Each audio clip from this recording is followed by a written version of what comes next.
So if you would take out your snow globes, take out your snow globe, take out your snow globes, put your snow globe in your hand, take out your snow globe, very good. Hello? Take out your snow globe, very good, take out your snow globe. Everyone got your snow globe. Now the snow globe you have, don't hold it like this, hold it like this. Yes, excellent. This is one of these snow globes. You all know what a snow globe is? This is a really nice snow globe.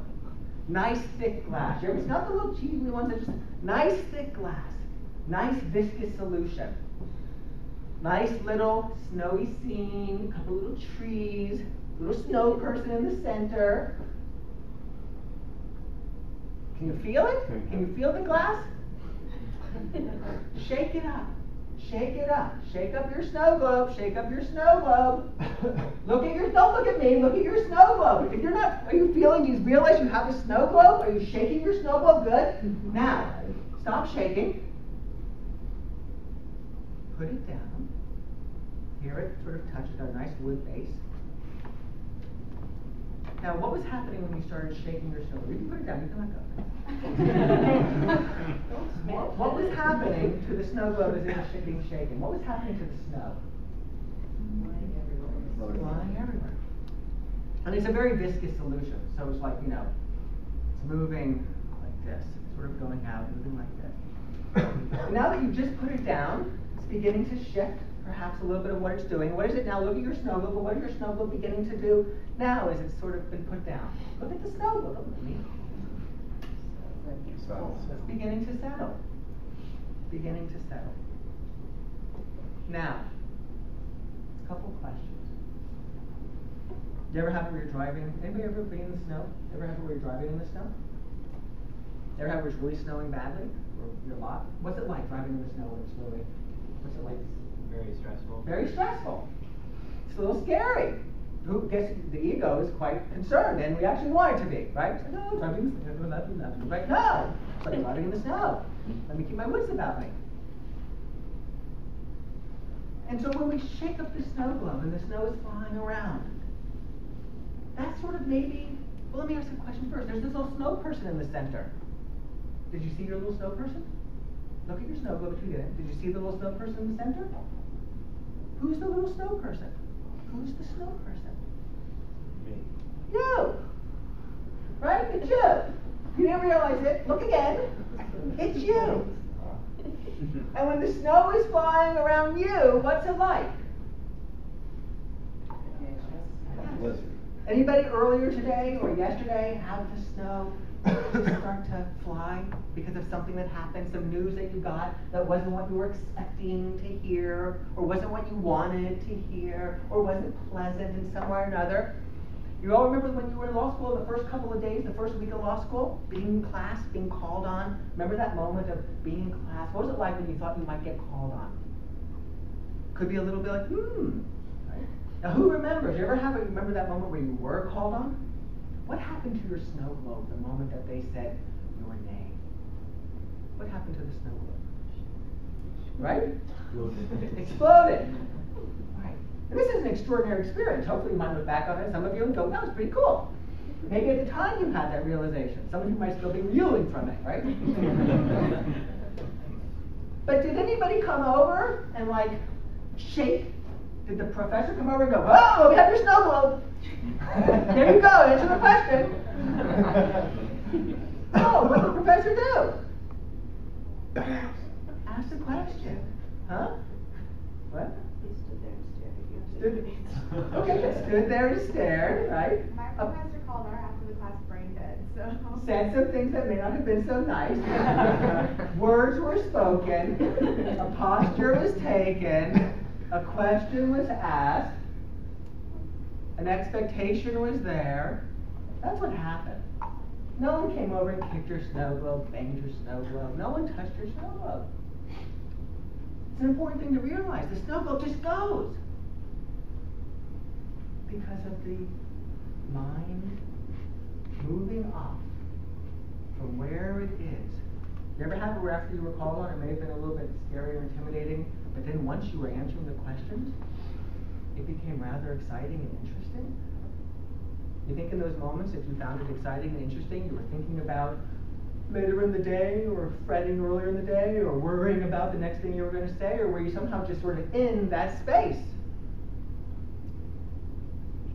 Wouldn't it be nice to sort of be able to move into that space, even in those moments that don't seem like we need to be in that space? Because then we're not even aware that we're not in that space.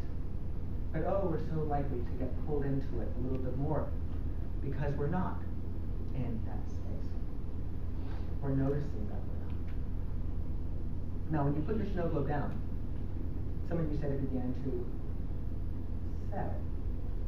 Why? Why did it settle? Gravity. You're treating it as if it's a real snow globe.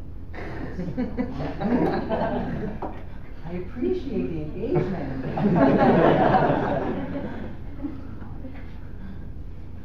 Right.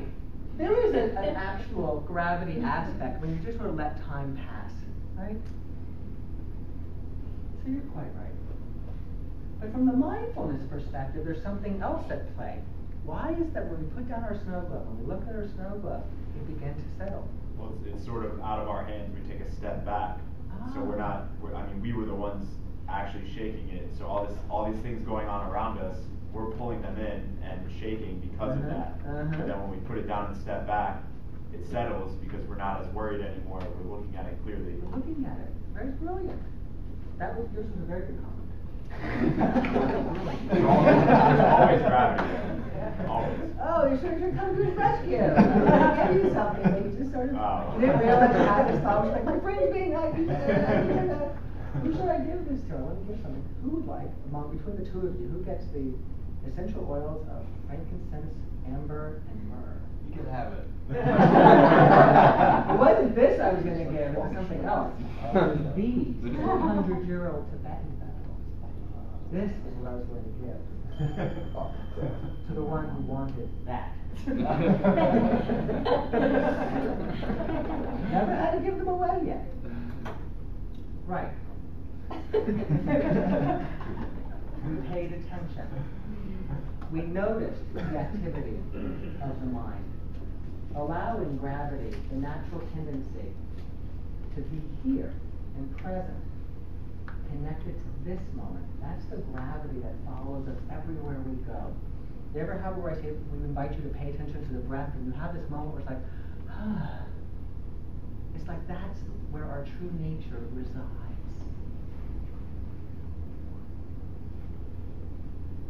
And so, right, this mindfulness practice is one of noticing the snow globe when it begins to. We're not going to stop the snow globe. We're not going to stop things from happening.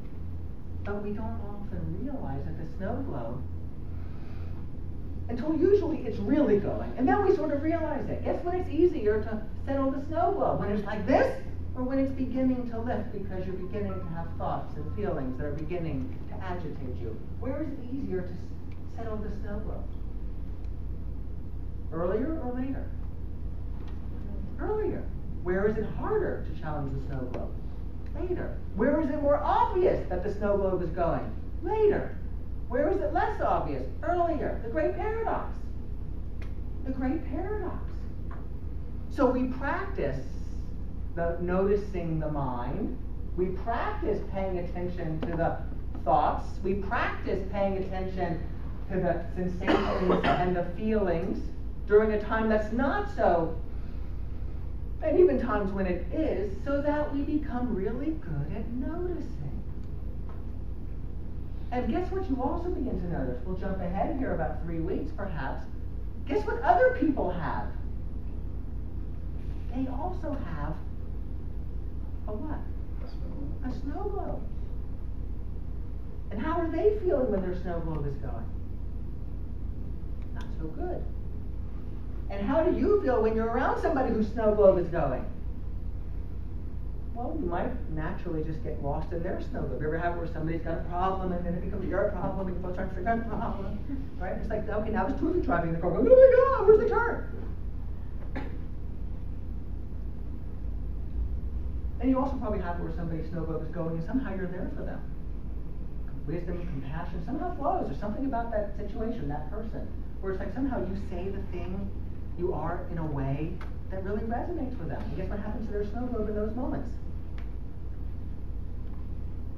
Somehow yours stayed steadier. It offered them a steadiness. And have you ever had it where you're around somebody who has this sort of great calm in the midst of chaos? And how do they do to your snow globe? You ever have that experience where there's somebody who's there for you at a time when you're otherwise lost in the confusion? So other people have a snow globe too, and what we'll begin to do is we'll begin to notice their snow globes. Opposing counsel has snow globes. Jurors have snow globes. Judges have snow globes. Colleagues have snow globes. It can be very helpful to know your own snow globe. It can be very helpful to notice somebody else's snow globe. We don't notice our snow globe, but we don't notice anybody else's snow globe. Where are we at? Can you imagine?